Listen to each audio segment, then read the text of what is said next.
Chers compatriotes, nous allons aborder le bilan social et environnemental de notre mandature. Stéphane Lenormand, la solidarité est au cœur de la politique d'Archipel Demain. Comment s'est traduite cette politique? Alors, durant ces 5 dernières années, la solidarité a été un des axes majeurs de notre politique. Notre conception de la solidarité s'inscrit d'abord dans le respect de nos partenaires et aussi dans notre volonté de faciliter le quotidien des personnes âgées et des personnes handicapées, d'accompagner les personnes en difficulté, de soutenir l'enfance et la famille, de contribuer aux études de nos jeunes ou encore d'adapter notre carte de formation. Cette conviction se traduit tout d'abord dans le soutien financier à plusieurs structures importantes. La maison de retraite pour 1,2 million, le centre Georges Gaspard pour 1,3 million, la maison de l'enfant pour 500 000 euros ou encore l'association Restons chez nous pour 240 000 euros. Ensuite, nous avons eu à cœur d'accélérer la montée en puissance de la maison territoriale de l'autonomie. En recrutant les personnels indispensables pour assumer nos compétences. 2, en créant le service enfance-famille, qui nous a permis notamment de mettre en place les procédures d'agrément pour les assistants maternels. Aujourd'hui, 15 agréments sont effectifs, dont 4 sur Miquelon. Ou encore dans la mise en place des aides financières dans le cadre de l'aide sociale à l'enfance. 3, en créant le service Action solidaire, qui, outre un suivi et une écoute, permet d'instruire anonymement les dossiers pour les demandes d'aide alimentaire, de prise en charge de mutuelles, de secours exceptionnels ou encore d'aide au chauffage. Personne ne doit être laissé sur le bord de la route. La maison territoriale de l'autonomie a donc aujourd'hui les moyens d'assumer la politique de solidarité de la collectivité? Bien sûr, le dynamisme de la MTA a permis de faire aboutir de nombreux dossiers. La mise en œuvre de la prestation de compensation du handicap, la PCH, ou encore la signature de la convention de partenariat avec la Caisse nationale de solidarité pour l'autonomie, la mise en œuvre de la réforme de l'allocation personnalisée d'autonomie, l'inauguration de la résidence Pomme de Pré à Miquelon, et encore l'adoption du schéma territorial de l'autonomie pour la période 2016-2023, qui est un document cadre essentiel, notamment pour dessiner les contours de la prochaine résidence autonomie ou encore de la future maison de retraite. Il y a aujourd'hui près de 300 étudiants. Des changements notables ont-ils été apportés durant ce mandat? Évidemment, notre politique s'exprime aussi dans notre soutien aux étudiants qui constitue un investissement pour l'avenir. Pour cela, nous avons dans un premier temps aligné toutes les bourses sur un seul niveau, le plus élevé, y compris celles attribuées aux jeunes Miquelonais qui viennent à Saint-Pierre pour poursuivre leurs études. Nous avons dans un deuxième temps réévalué le montant des bourses au 1er janvier 2017 à hauteur de 470 € mensuels et mis en place une indexation qui permettra dorénavant au montant des bourses de s'ajuster en fonction de l'évolution du SMIC. Enfin, tous ces efforts ont été faits en maintenant les autres dispositifs financiers existants et en rajoutant même une prise en charge possible pour l'enseignement à distance qui peut correspondre à une réponse pertinente pour certains jeunes, notamment au début de cursus.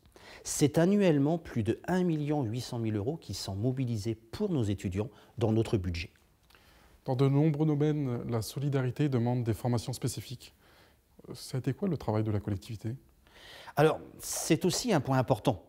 Au travers du service formation-insertion et des relations que nous avons avec nos différents partenaires, nous avons accompagné cette politique solidaire par notamment la mise en place de 2 formations. Une première qui s'est adressée aux aides-soignants pour 400 000 €, une autre qui a concerné la formation d'aide médico-psychologique pour 180 000 €.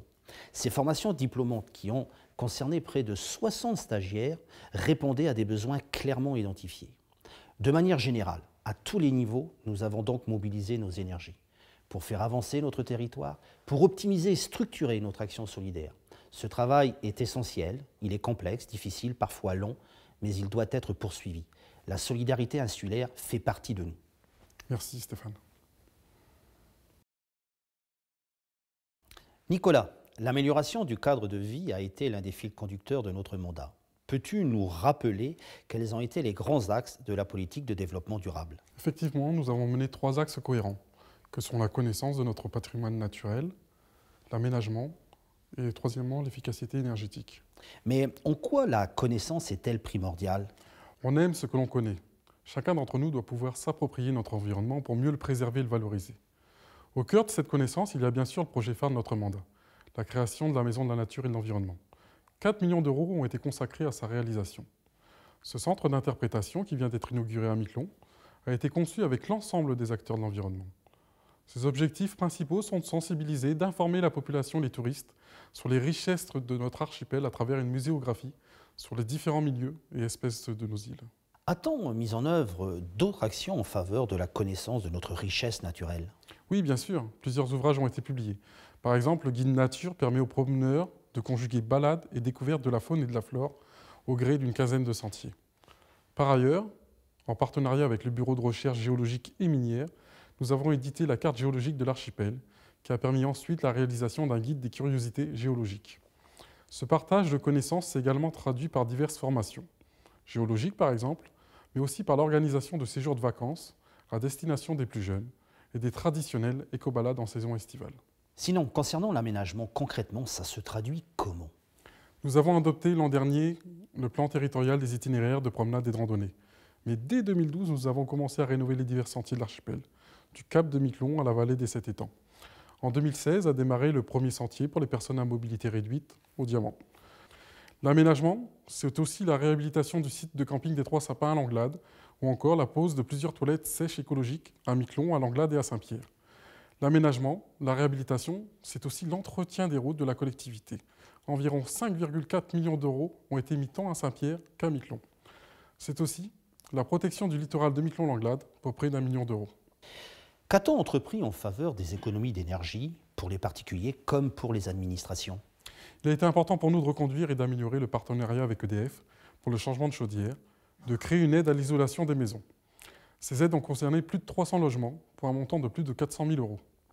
2 millions d'euros ont permis la reprise du changement de tension, bénéficiant à 750 clients. Réduire la consommation des particuliers est une priorité.